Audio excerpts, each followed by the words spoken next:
እኛ ከፕሮቴስታንት ሃይማኖት በእኛ አካባቢ እስልምና የሚባል በስሙ አይታወቅም ነበረ።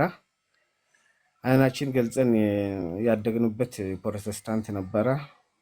ትምህርቱም ራሱ መደበኛ ትምህርቱም ጀምሮ በመጽሐፍ ቅዱስ ነበረ።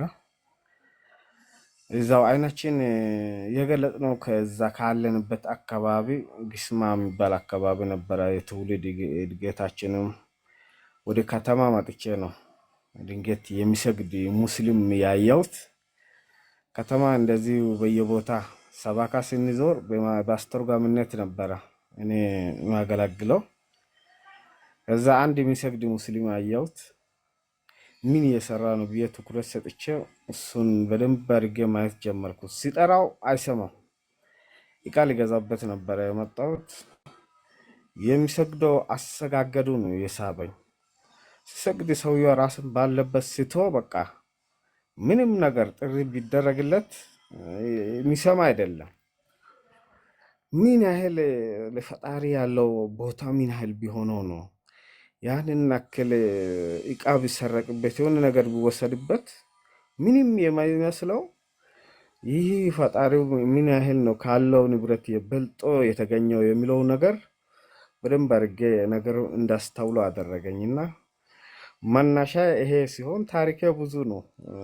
ይሄ ባጭሩ ያው ይሄ ነው ማለት ማይቻል ቢሆንም እዛ በኋላ መጽሐፍ እነ ዶክተር ዛኪር እና እነ ሼህ አህመድ ዲዳት እንደገና አዲስ ትውልድ ታላቁ ምክር ለአዲስ ትውልድ የሚል መጽሐፎች ብዙ ካሴቶቹን እነ ኡስታዝ ቀመር ሁሴን የነሱን ካሴቶቹን ብዙዎቹን ሙከራ ተደርገዋል። በዛ በሼህ ሰይድ አማካኝነት እሳቸውን ሶላታቸውን ሲያጠናቅቁ ምን ያደረክ ነበረ ብዬ ነበረ ጠየኳቸው።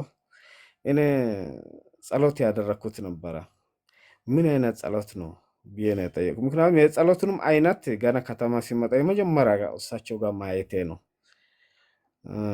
በሩቅ እስልምና የሚባል ሃይማኖት ነቢያችን ሰለላሁ ዐለይሂ ወሰለምን እንደ ግለሰብ አድርጎ ይሄንን ያቋቋመ ሃይማኖትን ያቋቋመ አንድ በአረቢያ ምድር ሙሐመድ የሚባል አለ እና እሱ ከብዙ ጣዖቶች ይመለክ ነበረ። ከብዙ ጣዖቶች አንዱ ጣዖት የተሻለ ነው ብሎ አንዱን አስቀርቶ ሌሎቹን ሁሉ አስወግዷቸው አሁን ያንንም እምነት እስላም ብሎ የሰየመ ግለሰብ አለ። ወደፊት ሊመጣ ይችላል የሚል እንደዚህ የሩቅ ወሬ ነበረ ለኛ የሚወራልን እና ያንም ወደፊት ለሚመጣው ነገር ትኩረት ሰተንም አላየንም ነበረና አሁን ሲሰግድ ባየው ጊዜ ያንን መጀመሪያውን ትምህርት ነበረ ለሼህ ሰይድ ያስተዋስኩት።